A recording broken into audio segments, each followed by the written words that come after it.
twaba turi kuvugana n'umuntu hano. Aleluya. Nari mvuze ngo iki ni igihe cyo kwikorera. Fata umuntu mu kiganza ubimubwire, iki ni igihe cyo kwikorera, ntabwo ari igihe cyo kwikorerwa. Igihe mwaririye ngo barakwimye ngo ntabwo bansura, iki ni igihe cyo kwikorera, ntabwo ari igihe cyo kwikorerwa. Iki ni igihe cyo guhinduka umunyamimaro, ntabwo ari igihe cyo guhinduka umutwaro. Iki ni igihe cyo kwikorera, ntabwo ari igihe cyo kwikorerwa.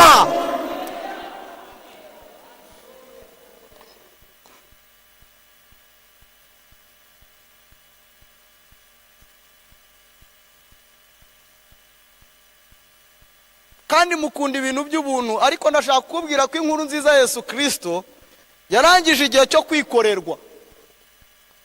Yesu yaje kugira ngo wikorere. Yesu yaje ngo wikorere. Yesu yaje ngo wiyambike. Yesu yaje ngo wisengere. Yesu yaje ngo wihanurire, kuko naho abahanuzi bakomoraga ubuhanuzi yaciyemo kabiri yemerera umuntu wese kwigererayo. Yesu yaje kugira ngo wivugire. Yesu yaje ngo wiyatureho ibyiza. Yesu yaje ngo ugire ibyiringiro. Ni igihe cyo kwikorera, ntabwo ari igihe cyo kwikorerwa. Ubwiza bwa Yesu Kristo kubwanditswe na Yohana ibice 5, turahera ku murongo wa mbere, nyuma tuganira ijambo ry'Imana. Ubutumwa bwiza bwa Yesu Kristo uko bwanditswe na Yohana ibice 5 umurongo waho wa mbere turageza ku murongo waho wa 4, dusimbuke dusome wa 17, hanyuma tuganira ijambo ry'Imana. Baravuze ngo hanyuma y'ibyo haba iminsi mikuru y'Abayuda, nuko Yesu agiye Yerusalemu. Kandi Yerusalemu bugufi bw'irembo ry'intama hariho ikidendezi mu Ruheburayo cyitwa Betesida, cyariho amabaraza 5. Ayo mabaraza hari abarwayi benshi, barimo impumyi n'ibirema n'abanyunyutse, bari bategereje ko amazi yihinduriza. Kuko rimwe na rimwe marayika yamanukaga akajya muri icyo kidendezi agahinduriza amazi. Uko umuntu wabanzaga kujyamo amazi yihindurije niwe wakiraga indwara ye iyo ari yo yose. Amen. Tumanuke hasi gatoya kuri 17.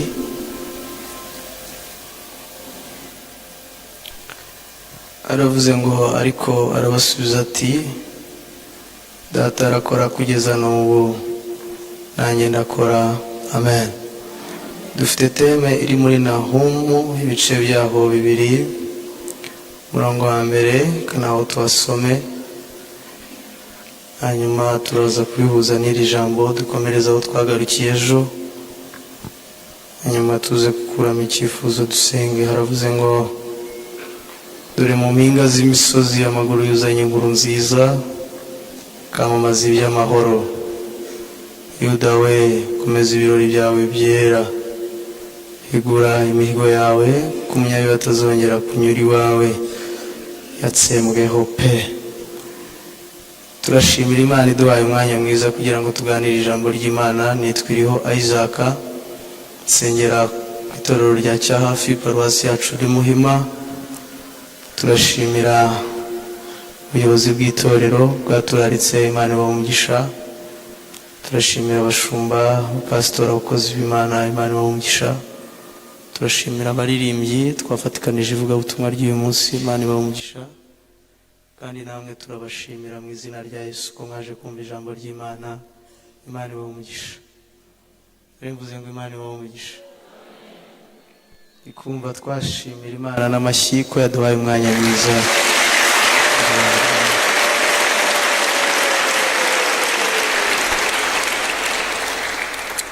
Ubundi uyu mwanya n'uwo kurya, kandi ni bimwe mu bintu abantu badapfa kureka, ariko iyo ufashe ibiryo byawe ukabisimbuza ibi, ntekereza ko Imana ibibona igitambo watanze. Imana iha umugisha umuntu wese wasoje akazi akaza yirukanka kugira ngo yumve icyo Imana iganira nawe. Imana rero ibaha umugisha. Hanyuma turi mu bihe byo kumva inkuru nziza, turi mu makuru meza, turi muri good news cyangwa se gospel, kandi nimba ariho ikintu gitangaje ni inkuru nziza. Ubu mwese mufite inkuru zabaciye mu matwi, zimwe zibabwira ko mupfuye, zindi zibabwira ngo muri babi, muri bagufi, ufite uruda runini, guteye nabi. Ariko nasomye ijambo ry'Imana sanga turimo kuremwa, Satani yaje asanga byarangiye. Yarabyutse mu gitondo asanga bamaze kundema, atera undura aravuga ngo nari mfite igitekerezo cy'ukuntu yari kuremwa, nari mfite aho amatwi yajya, nari mfite aho amaguru yajya. Ariko turashimira Imana yabikoze adahari.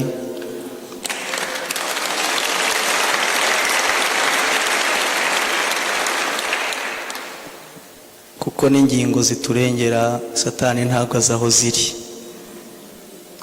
habe n'akaregeya nubwo bakwita amanosisi, Satani ntiyari ahari, n'ubwo bugufi bwawe ntiyari ahari. Turashimira Imana ko yabikoze gutya kandi Satani adahari. Ntibikabe impamvu yo gutsindwa rero, kuko Imana izi impamvu yabikoze.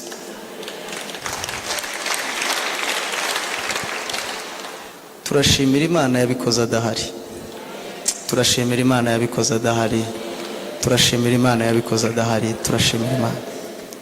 Hanyuma biravuze ngo hanyuma y'ibyo, ibi kuva ku gice cya 3 kugera ku gice cya 6 ndetse n'igice cya 8 cy'ubutumwa bwiza bwa Yesu ko bwanditswe na Yohana, ntabwo ari amagambo y'abantu benshi, ni ikiganiro Yesu yagiye agirana n'abantu ku giti cyabo, personal, n'umuntu ku giti cye. Ntabwo biba bireba abantu bose, kuko ni ijambo yagiye aganira n'abantu ku giti cyabo. Igice cya 3 yaganiriye na Nikodemu, mu gice cya 4 aganira n'indaya y'umusamariyakazi bita Veronika, mu gice cya 5 aleluya aza kureba umuntu utagira umuntu. Iki kintu mu cyumve, ntabwo yari azi abantu bose, kuko abayuda muri rusange bari bari mu minsi mikuru, ariko hari umuntu umaze imyaka 38 atagira umuntu. Hanyuma mu gice cya 5 ntabwo Yesu yaje kureba rancha wa yose, ahubwo yaje kureba umuntu. Bwana Yesu asifiwe. Kandi uwo muntu udafite abantu, kubera ko Bibiliya ivuga ko yari asigaye atagira umujugunyamo, adafite umurwaza, atagira umwoza, atagira umuhindurira imyenda, atagira umukura ku gisasiro. Yari akimazeho iminsi, baramurwaza bageraho bararambirwa, barahamuta. Kandi ikidendezi nticyajyagaho abantu bose, cyajyagaho abantu bafite indwara kwa muganga bananiwe. Hanyuma uyu muntu yahagumye kugira ngo ahapfire, ariko Yesu aza ahanyuze aje kumureba. Ako tuzamurire Yesu icyubahiro, munyikirize cyane muvuge ngo amen. Yaje aje kureba umuntu udafite abantu. Mwumva ikintu gitangaje, iki kidendezi cyubatswe n'umugabo bita Eliyashibu muri Nehemiya ibice 3 umurongo wa 1. Eliyashibu yatahanye na Nehemiya mu itaha rya 3. Murabizi ko itaha rya mbere ryazanywe na Zerubabeli, rya kabiri rizanwa na Ezira. Hanyuma mu rukiryi rw'umutambyi bita Yosuwa, umwe wazanye na Zerubabeli mu itaha rya mbere, niwe mu rukiryi rwe nibwo havuyemo umutambyi bita Eliyashibu. Hanyuma biyemeza gusana amarembo hanyuma mu marembo 12 basanniyemo irembo bita iry'intama. Iri rembo ry'intama ryari rishinzwe iki? Irembo ry'intama ryari irembo risobanura igitambo, umutambyi n'imbabazi. Ni ibintu bitatu: igitambo, umutambyi n'imbabazi. Hanyuma iri rembo ryinjizwagamo intama idafite icyasha cyangwa umugayo. Kabiri, rikinjiramo umutambyi wamaze gutambirwa iby'ibyaha udafite umugayo. Gatatu, ibyo bintu byamara guhura hakaboneka imbabazi, umujinya ugakurwa ku muntu. Hanyuma Yesu rero yaryinjiriyemo. Bibiliya iravuga ngo bugufi bw'irembo ry'intama. Mwumva ikintu gitangaje, aha hantu niho bafashe bashyira iminara ibiri nka kuriya ziriya nkingi zirebana, umwe bawita Hameya, undi bawita Hanameli. Hameya byarasobanuraga ngo kugarurirwa ubwiza, Hananeli bigasobanura ngo nubwo mu isi hataba ibidutunga, mu ijuru hari ibintu bidutunga.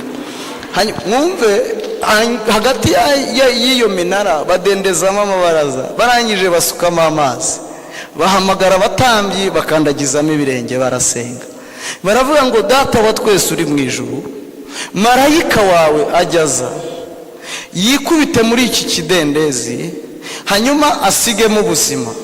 Hanyuma marayika nasubirayo, umuntu utanzemo abandi kujyamo ajya agenda asigemo ubupfu bwe, hanyuma atwara ubuzima marayika yasizemo. Niyo mpamvu nta muntu wajyagamo marayika ataraza, kuko iyo marayika atabaga yaje indwara yabaga ikirimo. Ariko marayika iyo yazaga akanyeganyeza amazi, byari bivuze ngo arayejeje, indwara yari irimo ivuyemo, hagiyemo ubuzima. Hanyuma uwo munsi marayika ntiyaje, kuko haje uhagarariye marayika. Aleluya. Marayika ntiyabashije gukiza umuntu utagira abantu, kuko amategeko y'ikidendezi avuga ko umuntu ufite famiye nziza atera imbere kurusha abandi. Nimukanagira ibintu by'amashyari no kunungunika n'imitima mibi.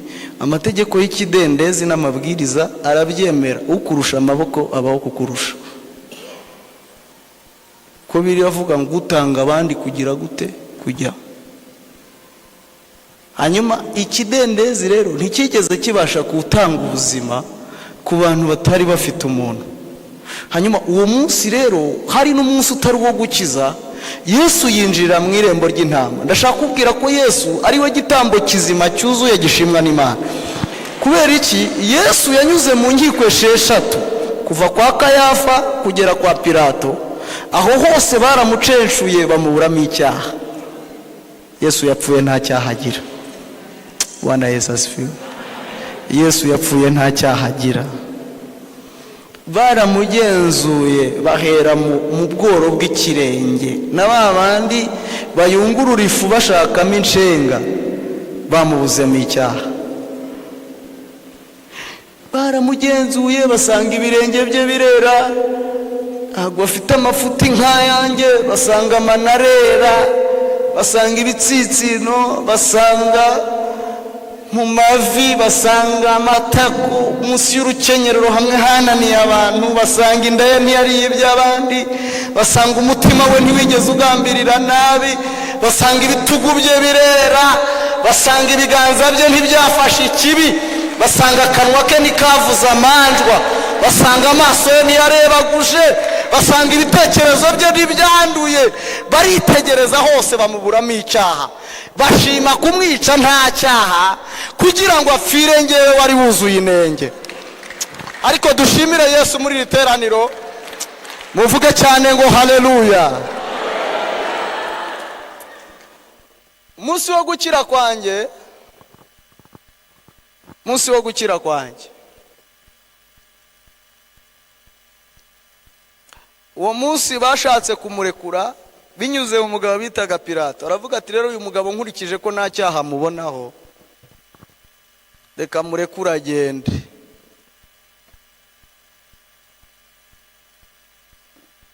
Ariko baranga. Ndi kuvuga twe turanga. Tihoya napfe. Agera wazana igisambo gihagarariye ibindi bita Baraba. Arakibwira ati rero mbarekurire nde hagati y'uyu na Baraba. Abantu bose barasakuza ngo muturekurire Baraba. Turashimira iryo teraniro ko ritarekuye Yesu, ko n'ubundi amaraso ya Baraba nta kintu yari kutumarira, ariko amaraso ya Yesu Kristo. Baraba ninde? Hari igihe bavuga Baraba ukumva ni kiriya gisambo. Burya Baraba yari nge, yari wowe. Umunsi bakurekuye nibwo Yesu yishwe. Kiriya gihano cyose ni Baraba wari kugikora, ariko Yesu agikora mu cyimbo cye. Ntago yaziye abeza, yaziye twe babi cyane, bari buzuye igihano cy'urupfu n'amadeni n'umuruho n'ibyaha bidufata. Ariko uwo munsi Yesu araza aravuga ngo mubinkireho mfe, hanyuma barabatahe. Barabarataha ajya kurya, yiyuhagira amazi ashyushye, ararana n'abana n'umudamu. Yesu uwo munsi ararana umusaraba. Ndashaka kubibutsa ko umusaraba atari igiti, kuko iki giti kivuna ibitugu, ariko umusaraba uvuna umutima. Niyo mpamvu umusaraba urenze kuba igiti, ahubwo ni umutwaro. Ryari itorero, amen, yararizamukanye, yagera mu nzira akananirwa, agakubita amavi hasi, ariko akongera akaryegukana, akavuga ati ngomba kurigezayo, ndaritwara kandi ndarigezayo. Arazamuka, azamuka umusozi, agezemo hagati arongera arananirwa, bamuha sipongo ngo arekere, ariko aranga, aravuga ati hoya, ngomba kurijyana. Yabona ubwiza rifite, haleluya, yabona iteraniro ryera, akavuga ati hoya, iri teraniro rigomba kuva ku mubabaro wanjye. Wari umusaraba urenze igiti, kuko igiti kivuna ibitugu gusa, ariko umusaraba uvuna umutima. Turashimira Yesu wabikoze, turashimira Yesu wabikoze. Hanyuma yinjira mu irembo ry'intama. Byari bifite igisobanuro kivuga ngo niwe uzinjiramo rimwe bikaba bihagije iteka. Ari ahantu hari amaraso menshi, ariko hanga guhaga. Intama zaguyemo, bigeraho intama zirashira, Imana yemera ibitambo by'amafu, yemera iby'ibiki, ariko ayo maraso yose ntiyabasha gukuraho ibyaha. Yesu rero yinjiriye mu irembo ry'intama, aza kureba njyewe utaragiraga umuntu n'umwe umukiza. Asanga umugabo. Nakubwiye ko ibintu atari iby'abantu benshi. Ndashaka umuntu umwe gusa udafite abantu, umwe muri iri teraniro udafite abantu, umwe gusa. Biravuga ngo amunyuzeho amenya ko amaze igihe kinini arwaye. Ubu dufite ibintu tutamenya, kuko wabiteye fondote, wabikoreyeho gym uteye neza, wabiteye parufe, wabyambariyeho ikote, wajyanishije hasi no hejuru. Ariko turashimira Yesu yatunyuzeho ko hari ibintu amenya abantu batamenya. Nari nsenze muri iri teraniro ngo Yesu naza kunyura hano, umuntu anyuraho aza kumenya igihe amaze arwaye, aze kumenya igihe umaze urwaye, aze kumenya igihe umaze urwaye. Hanyuma ngo amunyuzeho amenya ko amaze igihe kinini arwaye. Kandi hari abandi benshi bari bamunyuzeho. Ijambo kunyuraho ni ijambo rivuga Passover, rivuga Pasika. Biravuga ngo nakunyuzeho mbona wigaragura mu ivata ryawe. Ndakubwira ngo nubwo uri mu ivata ryawe baho. Iryo jambo niryo ririnda umuntu uri mu kabari akajya agwa mu cyobo, mu muferege, ariko ntapfe, kubera ko Imana iri kumubona ari mu ivata ryiwe, ariko ejo, amen, yahateretse ubuzima azahura nabwo. Iri jambo ryo kubaho, inzoka zo mu butayu zararirebaga zikabona yaryoha, ariko si uwo kuribwa nazo, kuko mu ruhanga rwe hariho ijambo bita kubaho. Izuba ryo mu butayu ryamucanaho ryajya kumwica rikabona mu gahanga ke harimo kubaho. Ntago Yesu yamusigiye pampersi, ntago yamusigiye umugongo umuheka, kuko nticyari gikenewe icyo gihe. Icyo yamusigiye ni ijambo ryo kubaho. Aravuga ngo nubwo ukiri mu ivata ryawe. Ibaze kumara imyaka 38 umuntu arwaye pararize, adapfuye. Ndashaka kukubwira ko imyaka umaranye icyo kibazo ntago ari icyo kukwica, ahubwo ni ikibazo gitegereje ubuzima. narivuze ngo ni ikibazo gitegereje ubuzima. Ubundi abantu barwaye nkawe barapfa nta nubwo bamara ukwezi, ariko se kubera icyo gihari? Abantu bafite ibibazo nk'ibyawe bariyahura, baradeprima, ariko se kubera iki utarambara ipantaro mu mutwe? Nuko hari ubuzima butegereje. Hari ijambo ryanditse ku gahanga ryitwa ubuzima. Uyu mugabo ntabwo yarinzwe n'iwabo, kuko iwabo bari baramutaye. Nta nubwo ku kidendezi yaryaga ngo arinzwe n'ibiryo, oya, ahubwo yarinzwe n'ijambo Imana yari yaramushyizeho ryitwa kubaho, kugeza igihe Yesu yahanyuze, amunyuzeho ngo amenye ko amaze igihe kinini arwaye. Mwumva ikintu gitangaje? Ndashaka kubwira ko ubuzima bw'uriya mugabo butari buri kwa muganga, ntabwo bwari bubitse mu binini, ntabwo bwari bubitse mu ngo z'abakomeye. Ubuzima bw'uriya mugabo bwari bubitse mu kanwa ka Yesu Kristo. Mu kanwa k'Imana harimo ubuzima, kubera ko nasomye Bibiliya ndatangara nsanga ibintu byose nta kintu Imana yigeze ikoresha intoki uretse umuntu. Ibindi byose Imana yabikomoye mu kanwa biba nk'uko ibivuze. Ijuru ntabwo Imana yari dekaritse, ntabwo Imana yahagurutse ngo irikore. Icyo gihe worship team ni yari yazamuye amavuta, nta muntu wari wacometse ibyuma. Imana irabyuka iravuga ngo nihabeho. Ibyo bintu byose bitangira na n'uyu munsi si nijuru birakiga ku bintu Imana yavuze gusa. Rero ubuzima bwo kugira ngo utubomba amari dukomere, amava akomere, urubavu rwumve ruriho, ibitugu byumve biriho, nta handi byari biri mu kanwa k'Imana. Ariko mbere yuko Yesu amukiza ingingo, yagombaga kumukiza ubugingo, kuko ingingo zidafite ubugingo ziba ari impagarike gusa. Mwumva iki kintu? Yaramubaje ngo ushaka gukira. Reka mbabwire, Yesu arabizi ko ibintu bikuri mutabivuze ushobora no kwicwa n'agahu. Uyu munsi niyo mpamvu amateraniro turi bugire amateraniro yo kumubwira, kwividura. Yaramubwiye, yari afite igikomere kiruta ubumuga. Yaramubwiye ngo abandi kandi Yesu ababizi ko umuntu akeneye kansaringi. Mbere yuko amubwira ngo ikorere, abanza kumubwira ngo ushaka akeneye rehabilitation, akeneye counseling, akeneye umuntu umwumva kuruta abandi, akeneye umuntu umutega amatwi atamuvugiramo, akeneye umuntu avugiraho kababaro ke, akeneye umuntu abwira igihe amaze, akeneye umuntu abwira ko atagira umukarabya, akeneye umuntu abwira ko atajya ahindura umwenda, akeneye umuntu abwira ko hari abantu yatanze ku kidendezi bose bagakira areba, kikihinduriza areba ariko ntabashe kukijyamo. Akeneye uwo kubwira rero. Niyo mpamvu Yesu amubajije ngo urashaka gukira. Undi aravuga ati ubwo mbonye uwanyumva. Mu bantu bose bari hano turi abarwayi benshi, akaba ari jya ahitamo akambaza ngo ndashaka, reka mbanze mubwira akababaro kanjye. Aramubwira ngo ikidendezi kihinduriza ndeba, abandi bagira ubajugunya ariko njyewe simfite n'umwe. Kandi uriya muntu ntiyari incike, yagiraga imiryango, ariko kubera ko ikibazo cye batabashaga kukikorera bagezeho baramujuguye. Ariko umva ikintu Yesu yamubwiye. Bwana Yesu asifiwe. Yaramubwiye ngo noneho ikorera uburiri bwawe ugende.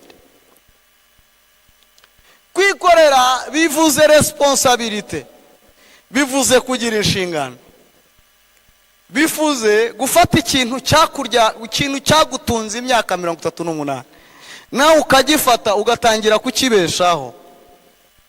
Kwikorera bivuze ikintu cyaguhetse imyaka 38.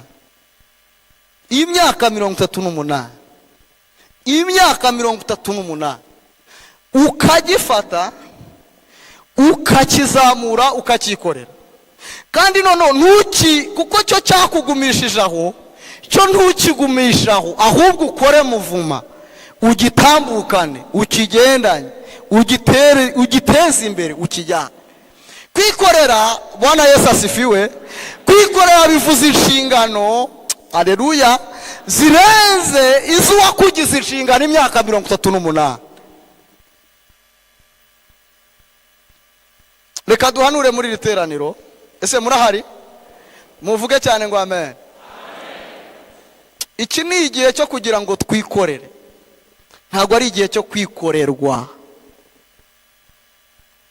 Twaba turi kuvugana n'umuntu hano Aleluya. Nari mvuze ngo iki ni igihe cyo kwikorera. Fata umuntu mu kiganza ubimubwire. Iki ni igihe cyo kwikorera, ntabwo ari igihe cyo kwikorerwa. Igihe mwaririye ngo barakwimye, ngo ntabwo bansura. Iki ni igihe cyo kwikorera, ntabwo ari igihe cyo kwikorerwa. Iki ni igihe cyo guhinduka umunyamimaro, ntabwo ari igihe cyo guhinduka umutwaro. Iki ni igihe cyo kwikorera, ntabwo ari igihe cyo kwikorerwa.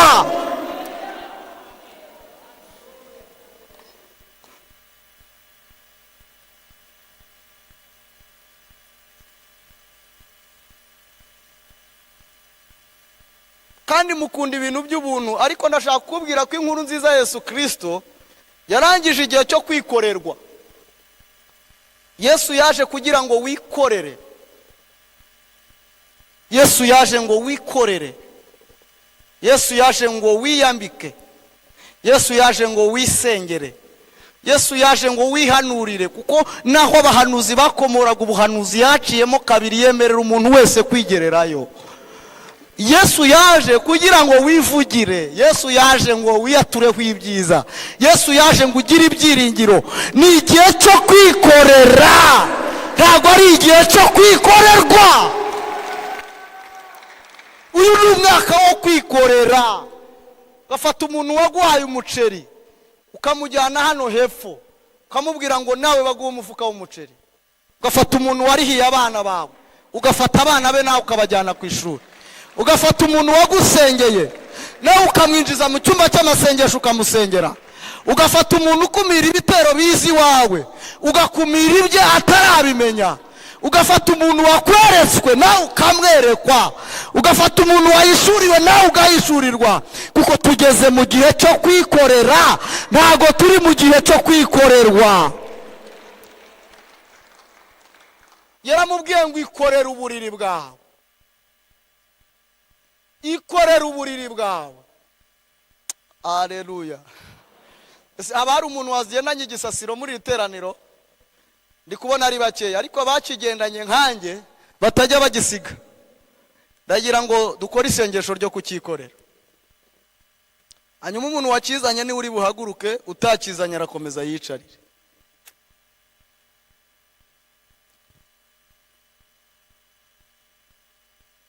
Ndi kubona ari njye nyine ko ninjye uhagaze.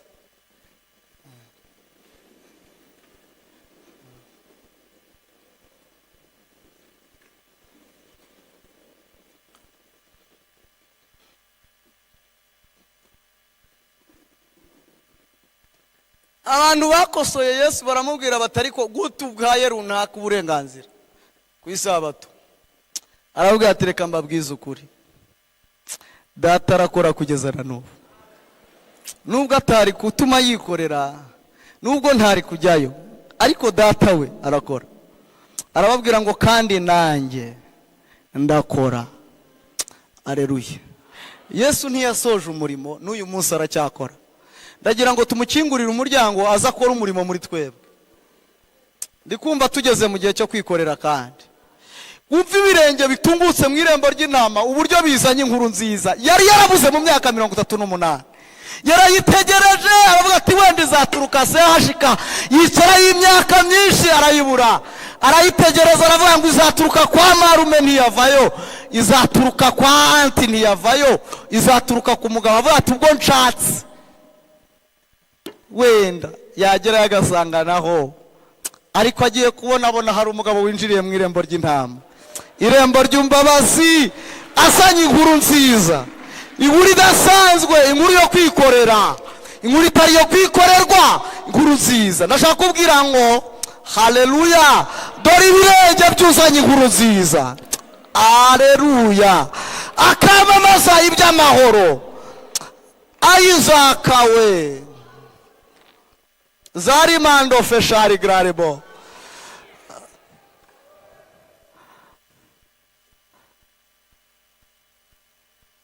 Komeza ibirori byawe bye, kuko umunyakibi atazongera kunyura iwawe. Impamvu atazongera kuhaca nuko hari imbaraga zimusembyeho. asembwa burundu, atakaje indwara ye, atakaje imbaraga, atakaje uburyo, atakaje.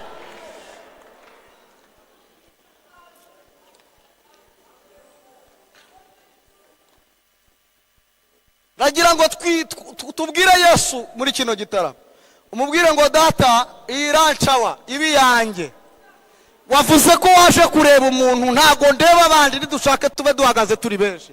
Ubwire data ngo icyamukanyuraho, iyi rancawa ibi yanjye, iyi rancawa ibi yanjye. Ubwo waje kureba umuntu, najye undebe, umenye igihe maranye iyi ndwara, umenye igihe maranye iki kibazo, umenye igihe maranye uyu mutwaro. Mwami Yesu ndagushimiye.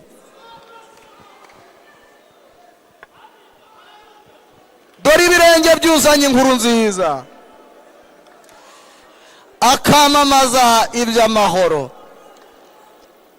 aturutse mu mpinga y'imisozi. Twari tugize igihe tumutegereje, twari tugize igihe twumva inkuru mbi mu matwi yacu, twari tugize igihe ducibwa intege n'iminsi, twari tugize igihe twari tuzi ko iyi nkuru nziza izakomoka mu byo dutunze. Twigwijeho amazu n'ubutunzi, tuzi ko tuzakira inkuru nziza. Twigujeho abantu kugira ngo tuzagire inkuru nziza mu matakunda. Ariko dore ibirenge za Sharimando tazo gere foidanse, dore ibirenge byuzanye inkuru nziza, akamamaza ngera gukandagira iwanjye, kuko umusembyeho burundu. Izina ryawe rihimbazwe, izina ryawe rihimbazwe. Bamaze igihe kinini barwaye, bamaze igihe kinini baryamye, bamaze igihe kinini batikarabya, bamaze igihe kinini batihindukiza, bamaze igihe kinini bategereje ko ikidendezi cyakwihinduriza, bategereje marayika kwaza cyakihunduriza akajyamo abandi. Ariko rancawa ibonye umuntu uje kureba umuntu utagira abantu, aro de saribo feshari graremo, arahingutse, yinjiriye mu irembo ry'imbabazi, yinjiriye mu irembo ry'intama, yinjiriye mu irembo ryo gucungurwa, yinjiriye mu irembo ry'amaraso, yinjiriye mu irembo ry'umusaraba, yinjiriye mu irembo ryo kubaho, yinjiriye mu irembo ryo guhuzwa n'Imana, yinjiriye mu irembo ryo kuhura n'Imana, yinjiriye mu irembo ryo gukiza, yinjiriye mu irembo ryo kuzura, yinjiriye mu irembo ryo kubaho, yinjiriye mu irembo ryo kwalenda toriza rigari sharimo.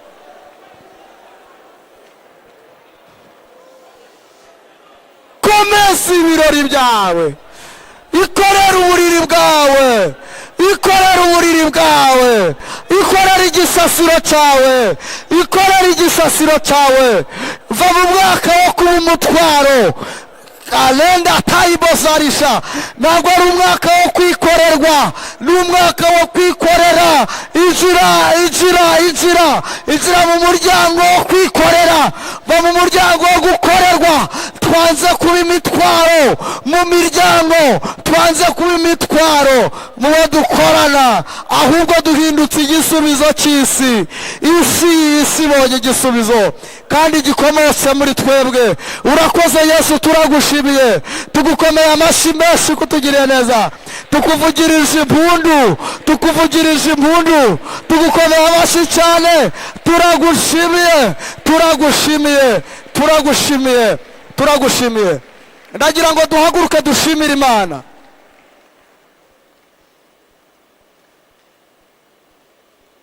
Ndagira ngo dushimire Imana. Mumbabarire muvuge cyane ngo haleluya. Ndagira ngo dushimire Imana. Ibi bintu bibaye nonaha, ntabwo ari ibintu byatwaye iminsi. Ibi bintu bikoretse nonaha, ibi bintu bibaye nonaha. Ibi bintu ntabwo ari iby'abantu basibye, ni ibintu bibaye nonaha. dutere haleluya cyane dushimira Imana, dutere haleluya cyane dushimira Imana, dutere haleluya cyane dushimira Imana. Imana ihimbazwe mu izina rya Yesu, amen.